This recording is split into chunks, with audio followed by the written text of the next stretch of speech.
Welcome back to the show. This is the second of 3 episodes recorded live in New Orleans, Louisiana at the Accelerate 2024 conference presented by NetView and Vertifor. In this episode, I have the privilege of talking with Raution Jaiswal, CEO of InsuredMind, for the second time. Those of you that have been listening to the podcast for quite a while may remember that Raution was a guest way back in episode 26 in the fall of 2021. So in this conversation, we catch up with Raution and hear about what he and the team at InsuredMind have been up to in the last few years and what we can expect to see from them in the future. Spoiler alert, I joined InsuredMind as a customer and a client back in December of 2023. We've been with them for about 6 months now and have been very happy with the experience overall. Let's go ahead and get to that bumper and get right to our interview with Raution Jaiswal. Let's go. All right, welcome back to another session at Accelerate 2024. I'm here in the vendor hall, and I'm sitting across from a man who has already graced the stage of this podcast, but it's been a minute. Probably, 2.5 years ago now. Yeah. And for those watching on YouTube, Thank you, Ryan. Appreciate that. Shout out to Glovebox and Ryan Matheson for those watching on YouTube. But hey, my guest for this session is Raution Jaiswal. He is the CEO of InsuredMind, and this time is different than the last time he was on, way back in episode 18, 20, something or other, in the first stages of the podcast. We've learned a lot since then. But Raution, thanks for being here, man. Thank you. Thanks for inviting me. It's a pleasure and honor. Yeah, I don't mind. I don't mind sharing some context here. We moved over to InsuredMind after journeying in the wilderness of disappointment and unmet expectations with just about every vendor in the CRM space. And to be clear, it's not their fault; it's our fault because RiskWell is a bit of a unicorn. As Nick Ayers at Better Agency told me about 18 months ago, James, you are not our ideal client, and you're never going to be. You guys do things differently than the majority of agents. And I was like, Nick, I appreciate the candor. You're probably right. And, we didn't find what we were looking for at their shop. Even though I'm an investor in Better Agency, the product wasn't right for us because of who we are in the space. And long story short, we moved to InsuredMind. We signed our deal back in December of 2023. So we're about 4 months in now, and have really enjoyed our time on the platform. So it's my honor to welcome you back. The last time we spoke, I wasn't a customer of yours, but I am now, and I have a lot more to talk about because we use InsuredMind, all day, every day. It's a critical piece of what we do, and we're finally happy with an insurance CRM. It literally the entire 5 years we've been in business, we haven't been entirely happy with our CRM, and we're as close as we've ever been now. So really glad to have you here, man. Thank you. And I appreciate, I think, what you mentioned is the journey from that day to today. I think it is nothing but a testament of, I think, us communicating it more clearly of our value proposition, because the product is always going to be better than what it is. But now I think we are reaching the right audience. Yeah. And it seems like you guys have kind of found your rhythm. You're taking market share in areas where you want to. We had an interesting conversation yesterday comparing and contrasting Agency Zoom, which is of course a product that's from Vertifor, which is where we're sitting right now at a Vertifor event. Mm-hmm. I thought it was really interesting that you said that Agency Zoom is a great platform. It's better suited towards small and medium agencies in your opinion. And then you said that InsuredMind isn't really interested in going after the really small shop, that you guys focus your efforts on 10 seats or more agencies. And that allows you to deliver more meaningful value for a pretty particular profile because, greater than 50% of all retail insurance agencies don't have 10 seats. So you're automatically going after a much smaller slice of the pie. Talk about that for a little bit. Yeah. So it's not about just looking at hey, it's a smaller slice of the pie, but it's also the most meatier slice of the pie. To say the least, so when you look at 10 to 100 user, which is what we call as the middle market, I think, whether you talk about Vertifors or the Applied, they will tell you that's their bread and butter.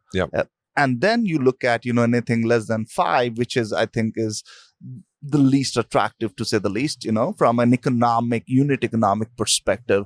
And then 10 and above, I start competing with Salesforce. Again, I win with that as well, at any given day with Salesforce as well.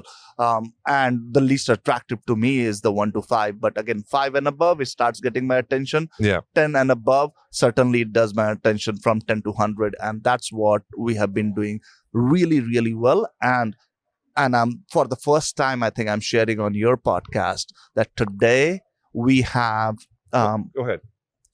14 out of top 50 agencies in the country are using InsuredMind. 40? 14 out of the top 50. 50.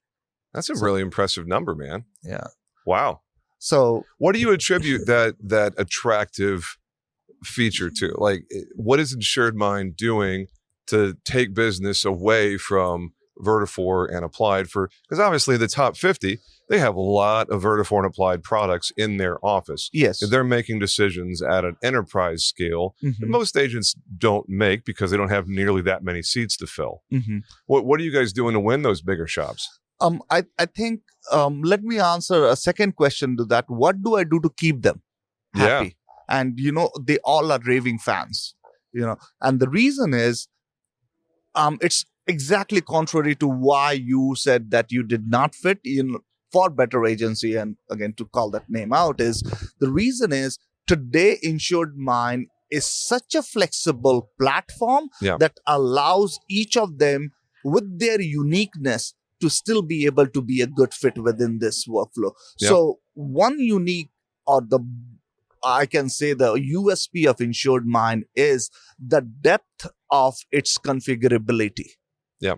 That you can configure so many workflows in so many different ways that one of those actually end up being your workflow. Yeah. And that flexibility is the power. And I think if we really just distill it down, that was what was missing at Agency Zoom and at Better Agency and even Active Campaign, which is not an insurance specific product. And we were on Active Campaign for quite a while, but they just didn't have the level of customization that we're needing because, again, it's not their fault. It's my fault because we're a different animal at Riskwell. We write a lot of agency build stuff. We write a lot of E&S stuff. We're 100% commercial. And we have real estate investor clients that could potentially have dozens or hundreds of deals going on in one cycle. And we really liked Agency Zoom. It's a great platform. It has a lot of good features, but the level of customization wasn't nearly deep enough to suit our needs. And I appreciate this conversation with you, James, here, because, this is also a conversation where we are candidly evaluating because you have used all of these products and, again, you have no skin in the game to, promote InsuredMind. Sure. But the only reason you are is because you like what you're seeing. Yep. And I also appreciate yesterday what you shared about, the service, which again, I think you think I take a lot of pride in product, but I think actually I take a lot more pride in how we serve our clients. Yep. And I don't mind saying it. I'm eating some crow. We demoed InsuredMind, and my team is messaging me while we're still on the demo with your sales team going, why haven't we been here years ago? And then I had to tell them, and I don't mind sharing it on the episode here. I made a decision that I didn't want to pursue things just because you and I didn't connect on a personal level. And and I'm sure there's a lot of such customers out there. I'm so embarrassed to admit it, but it's like, I don't really like Raution. He seems pretty cocky, and I've been told that I'm cocky. And it's like, we didn't hit it off personally, and I didn't give InsuredMind a fair shot 3 years ago. And man, I really regret it. I don't mind saying it. Thank you. So that's your humility, and I appreciate that. I had to explain that to my team. And it was like, wait, that doesn't make any sense. You're usually more pragmatic than I was like, what can I say? It's a mistake. And see, there is another thing which is, the odds which was against against our favor was, I I am not from insurance industry. Yeah. I parachuted with some intent and some clarity and opportunity. And, over the period, definitely have made a lot of good friends, including you now, I say. And I think it's a journey for us. And I think we are getting there. Yeah. And over a period of time, I think there's a lot more that is shaping up. And again, it's I think now this 5-year plus journey of Insured Mind is we are just kind of wrapping up what I call Insured Mind CRM 1.0. Mm. We are just starting on the cusp of starting our 2.0 journey of Insured Mind. And like I was sharing a bit about what does that vision look like, man, that is what excites me every day now. Yeah. What does that look like? Obviously, some of that is yet to be released, and you don't want to get into too much detail. I'm sure some of it's still being articulated and decided on. But when you say, 2.0, what does that mean to you?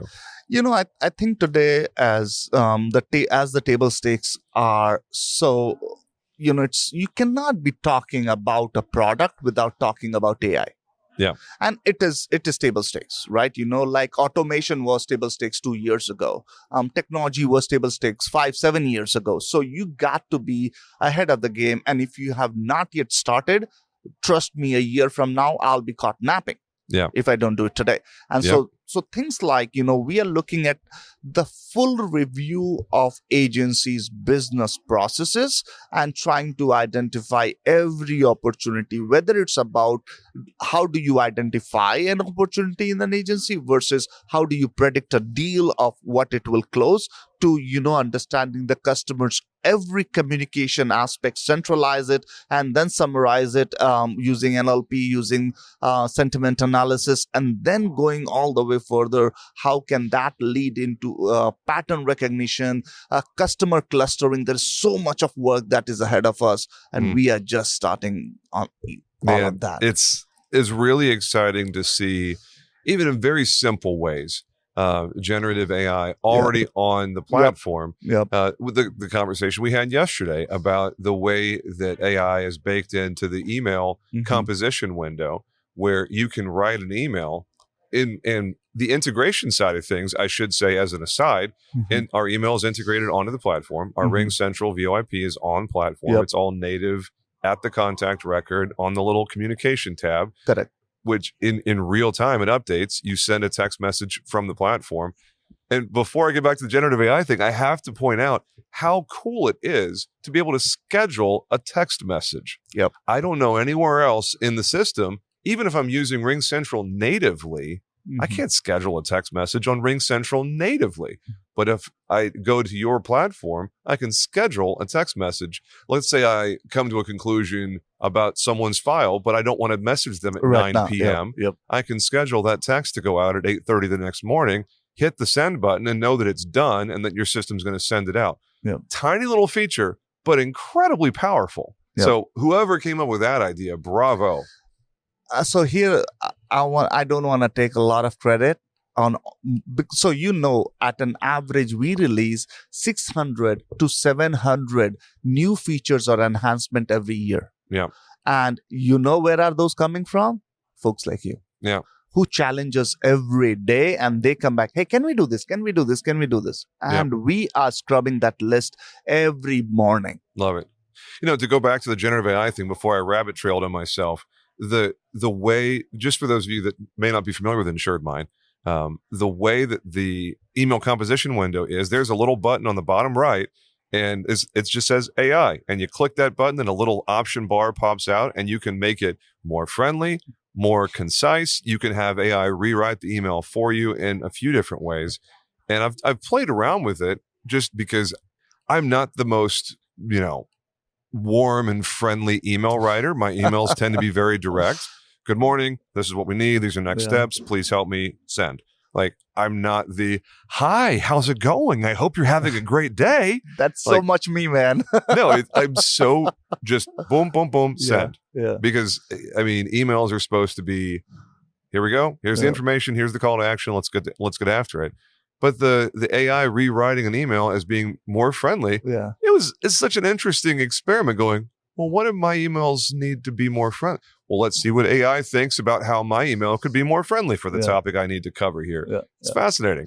And I'll add one more color to that is now that AI element in your excuse me, in your communication is learning about you so much. It knows Riskwell CEO, it knows James Jenkins. So everything you're writing, it is understanding that pattern. So it will not be just an AI writing. It will be your AI writing for you. So it is personalizing over a period of time. Love it.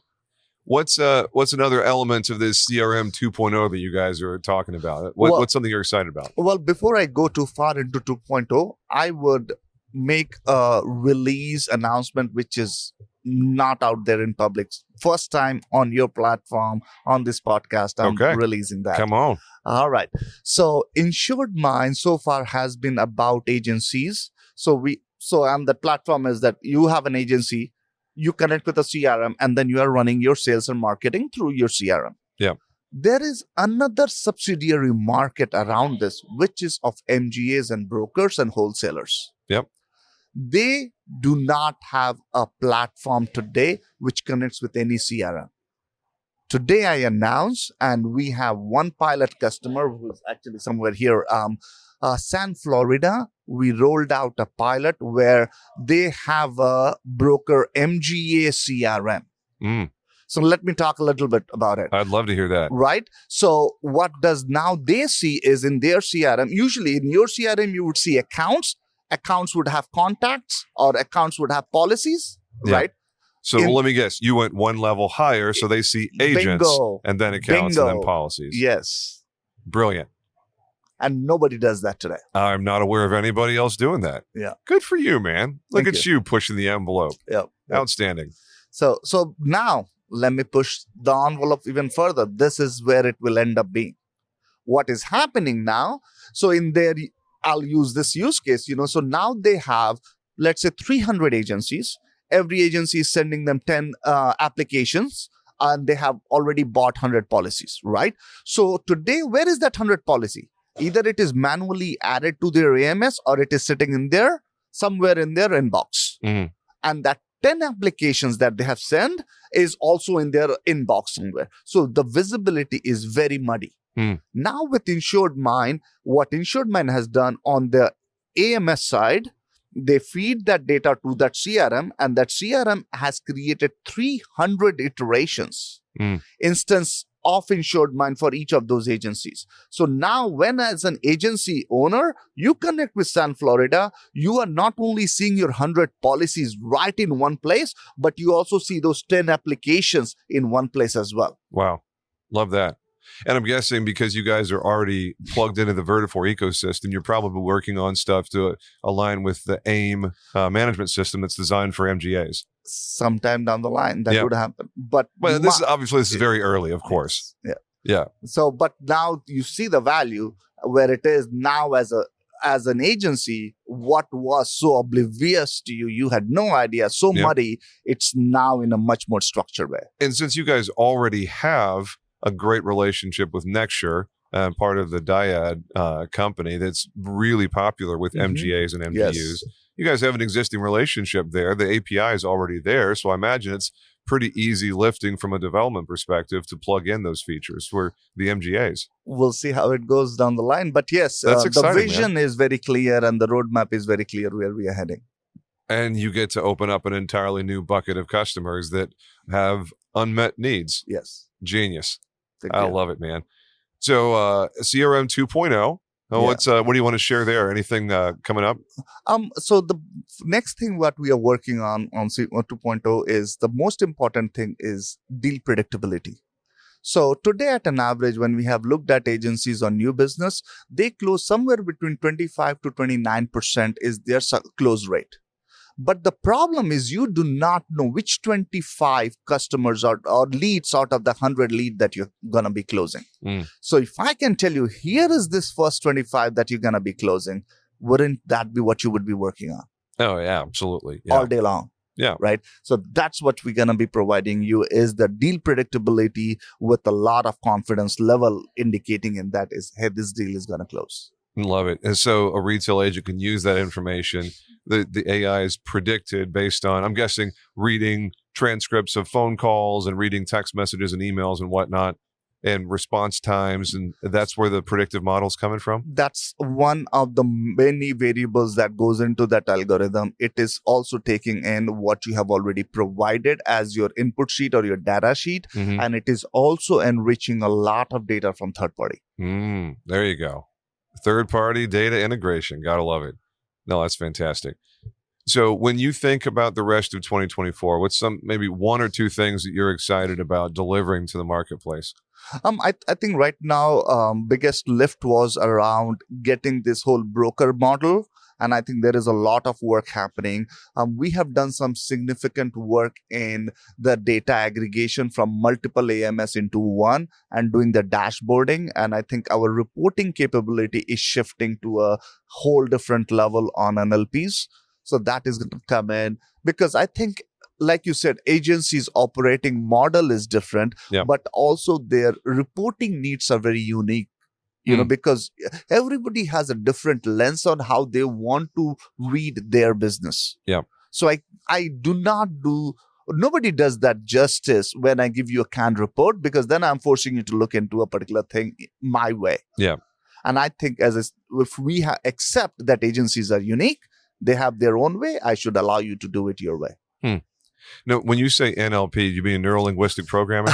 No, I'm sorry. It's natural language processing, which is just taking a simple word and converting them. So, being business owner, you do not know how to write a SQL query, right? Which I would assume, and maybe I don't. Right. So, but you can say, hey, I want to know last 3 years of how much business I have written for churches. For example, you can just put that a simple English sentence, and that will feed that natural language processor will process that into a query through a SQL code, and it will give you that data outcome of what it basically looks like. Converting regular human language into a query that's in the code and the format that the software wants to read it. Exactly. So you don't need to be a programmer to get that programmer output. Programming for dummies, Insured Mind style. There you go. Man, that's fantastic. Anything else you want to share before we wrap this thing up? So again, I think the theme, what I'm sure you have picked up, or your audience are going to pick up, is what are we trying to accomplish? Yeah. We are definitely pushing that technological envelope to accomplish two things. Number one is, how can I help you sell more? Yeah. Because if you are increasing, and we have seen that in the last, at least 5 to 7 basis point, this is not a lot, but in this hard market, if your business has grown because of Insured Mind 5 to 7%, you are welcome. Oh, yeah.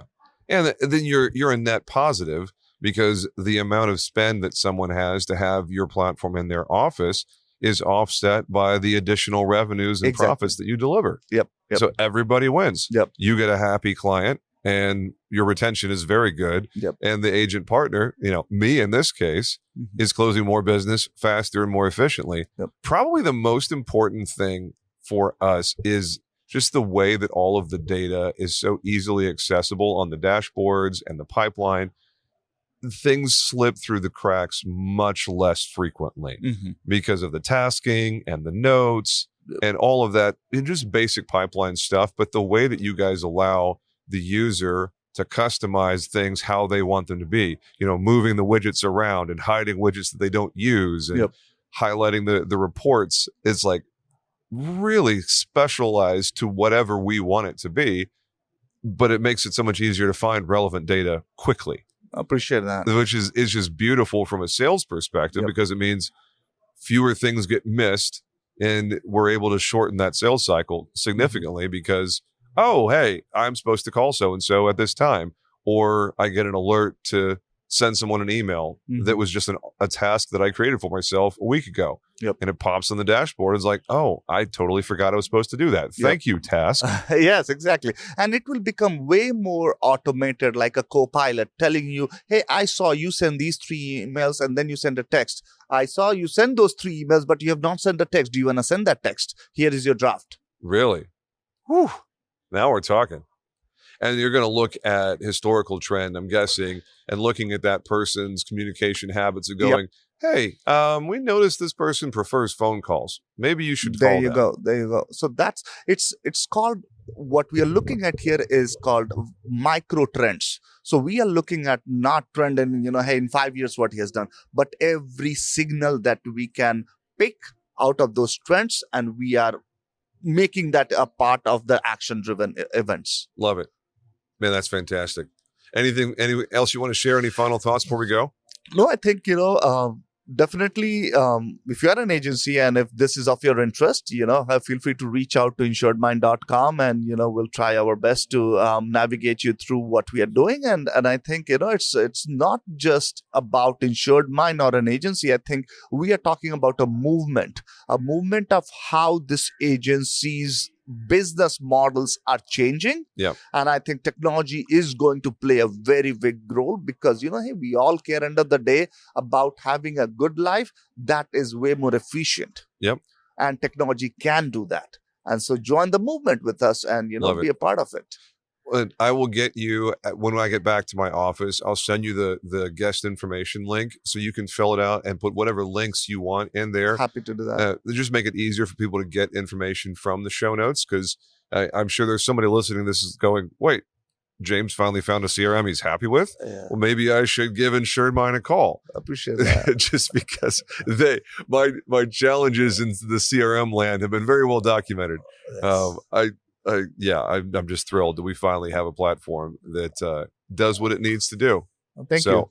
Raution, thanks so much for being here, man. I really appreciate your time today. And I hear you're going to be visiting your team in India and doing some things over there. You've got a really robust team over in India that's supporting in development and service and whatnot with Insured Mind. So.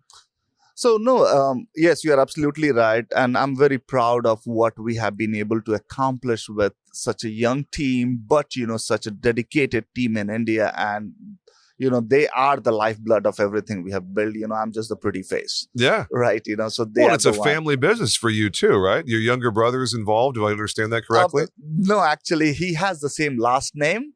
But he's not, unfortunately, he's not. I would love to have best name brother, but well, shame on me. I saw the same last name and thought that you two were related. I apologize. Yes. Now, he's more than a brother to me after the last 6 years. I think we joke about this at home, that I have spent more time with him over the phone than with my wife. Oh my gosh.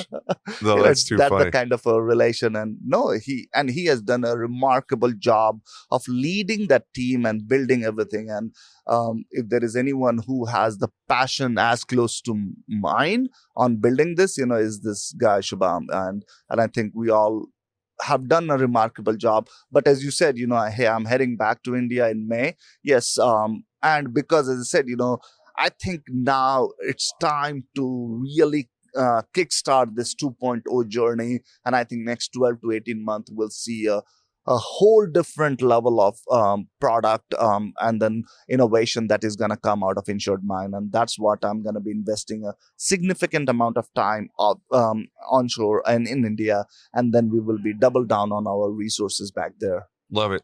No, that's a great way to end this little session here in the Vendor Hall at Accelerate 2024. Thank you so much for your time, Raution. And check out Insured Mind, folks. It's insuredmind.com, right? Yes. Awesome. Thank all you. Right, that's all for now. We'll talk to you soon. Take care.